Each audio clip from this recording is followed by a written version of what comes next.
Has anyone ever told you a business idea that left you thinking, this sounds kind of crazy and I don't think that's going to work?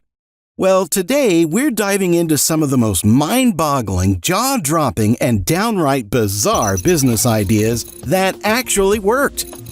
Buckle up because this is going to be a wild ride. First up, I do, now I don't. Could you imagine being engaged to the person you thought was the one, and then all of a sudden the relationship is over before you even get to say I do? Instead of throwing that ring into the ocean, someone thought, hey, why not sell it? That's right, I do, now I don't is a marketplace for, you guessed it, engagement rings from called-off engagements. This business was founded by Josh Opperman after his failed engagement. He was left with a diamond ring he couldn't sell back to the jeweler for a reasonable price. In this, he saw an opportunity. The platform offers a safe space for individuals to sell unwanted diamond jewelry. It also provides a haven for buyers seeking diamonds at a reduced price. Turns out diamonds are forever, even if love isn't. Next, we have diedinhouse.com. Want to know if someone died in your house? There's a website for that.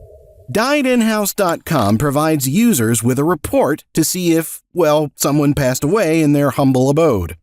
This website is perfect for spooky thrill seekers or just the plain curious.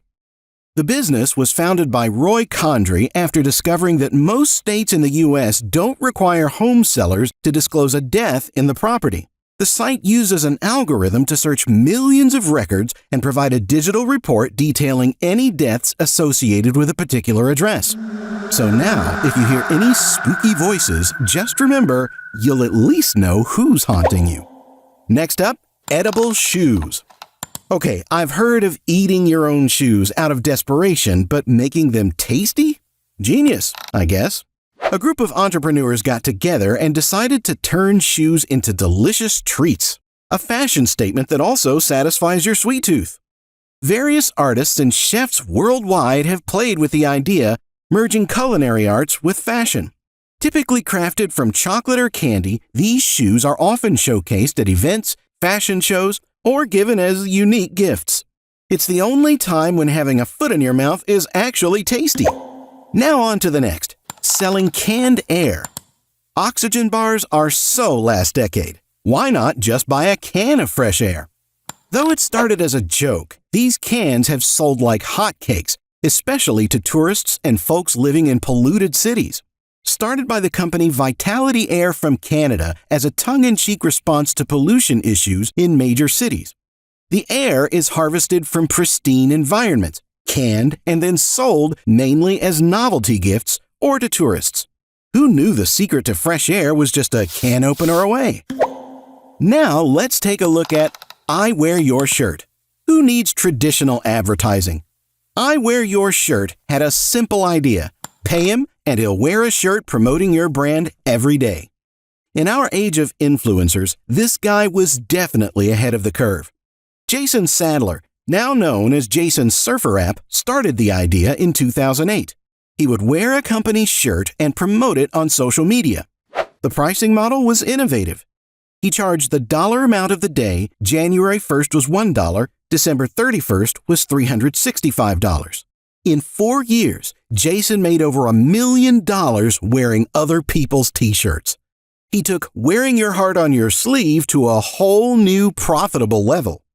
Next up, we have cuddle parties. If you're feeling down and out, why not join a cuddle party? Professional cuddlers saw the need for human connection and created these safe spaces where strangers can come together for platonic cuddling and get warm and fuzzy. This business was founded by Reed Mihaklo and Marcia Basinski in 2004 as a workshop and social event to explore touch and boundaries. Events are led by trained facilitators, ensuring a safe space for participants to engage in a consensual, non-sexual embrace. Who knew the secret to happiness was just a group snuggle away? Dirty Rotten Flowers. Forget sending roses. Send a bouquet of dead flowers? Yep, Dirty Rotten Flowers delivers wilted flowers for those who want to send a unique or spiteful message. Founded by Blaine Ross, who saw an alternative to the happiness that flowers usually symbolize. Customers can send a bouquet of dead, wilted flowers, usually as a gag gift or a unique message. Nothing says, "I'm mildly upset with you," like a bouquet of DK. Potato parcel. Postcards? Old school. Texts? Too easy.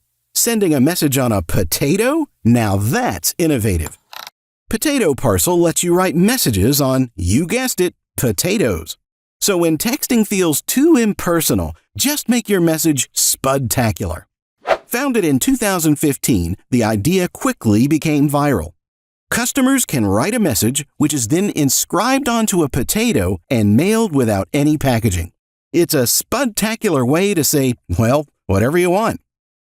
So Christmas is right around the corner. So let's take a look at our next one, Santa Mail. Remember writing to Santa? Well, some savvy business folks decided to write back. Santa Mail lets parents order letters from Santa to be delivered to their kids. Christmas magic made easy. Started in 2001, Santa Mail offered parents a way to keep the Christmas spirit alive. Parents can customize letters from Santa Claus, which are postmarked from the North Pole and mailed to children. Who knew Santa was so tech-savvy? Must be those tech elf workshops. If you're dreaming of a white Christmas, you might want to check out our next one, Ship Snow Yo. If you can't go to the snow, why not have the snow come to you? Ship Snow Yo does just that, shipping snow from wintry locations to those missing out. Snowball fight, anyone? This business was founded by Kyle Waring. The idea originated from the massive snowfall in Massachusetts. Snow is packed in insulated containers and can be shipped anywhere in the U.S. For when building a snowman in Florida seems like a cool idea. Next up, we have Rent-A-Chicken. Fresh eggs without the commitment? Rent-A-Chicken allows folks to rent hens for a season. Fresh omelets, here we come. Founded by Leslie Suter. The idea came as an alternative for those wanting fresh eggs without long-term commitments. Customers can rent hens for a season, receive all equipment and support they need to keep the birds. Who needs Netflix when you can have hentertainment right in your backyard? Speaking of your backyard, this one might help. It's called Hire Goats. Need your lawn mowed? Why not hire some goats? These ruminants will graze and gobble up all that unwanted greenery. Eco-friendly and adorable. Various companies offer these services utilizing goats' natural grazing habits. Goats are rented out to clear out fields, yards, or overgrown areas. They're eco-friendly and effective. Who needs a lawnmower when you can have Gary the Goat do it for you? Next up, we have Cool Mini or Not. Love miniatures? So do these guys. Cool Mini or Not began as a place to rate painted miniatures and has since evolved into a massive community and business for miniature enthusiasts. Started in 2001 as a website where users could rate the quality of miniature paint jobs. The platform has expanded into a major hub for miniature enthusiasts, selling models, paints, and hosting conventions. Because size isn't everything, especially when it comes to impressive art. If you like art and have a good imagination, you might want to give yourself a pet rock. The 70s gave us disco, Star Wars, and the pet rock? Yes, someone sold pet rocks as pets and made a fortune. All the companionship, none of the mess. Created by Gary Dahl in 1975, Dahl joked about the perfect pet being a rock, then turned it into a reality. Each rock came in a cardboard box complete with straw and a pet training manual. It's low maintenance, doesn't shed, and never talks back. The ideal pet. Speaking of pets, we all love man's best friend, our lovely pups. So here's a few crazy business ideas that keep our four-legged friends in mind. First, we have the Pet Loo. Apartment living just got easier for pet owners. The Pet Loo is essentially a bathroom for your furry friend. It's a patch of synthetic grass with a waste container underneath. No more midnight walks. Invented by Toby Scovern in 2003, inspired by the urban living struggles of dog owners. It's an indoor patch of synthetic grass that allows pets to do their business without going outside. Next up is Doggles. Want to protect your dog's eyes from UV rays? Or just make them look rad? Doggles are sunglasses for dogs. The future is now, folks. Founded by Ronnie DeLullo in 1997 after noticing her dog squinting in the sunlight. They're protective eyewear for dogs, shielding them from UV rays and allowing them to stick their heads out of car windows without debris getting in their eyes. Because every dog has its day in the sun. And finally, we have Dogue Restaurant for Dogs. High dining isn't just for humans. Dogue is a restaurant where dogs are the main diners. Gourmet meals, fine china, the works. Bon appetit, Fido! The concept began as upscale pet boutiques and expanded into dining. These establishments offer gourmet meals for dogs, often in a lavish setting. Some even have menus crafted by chefs, ensuring the meals are both tasty and nutritious. Just remember to tip your waiter in belly rubs. Bon appetit! Whew, what a list. Just goes to show, if you can dream it, you can probably turn it into a business. These businesses showcase the power of creativity and the importance of finding niches that cater to specific needs or desires.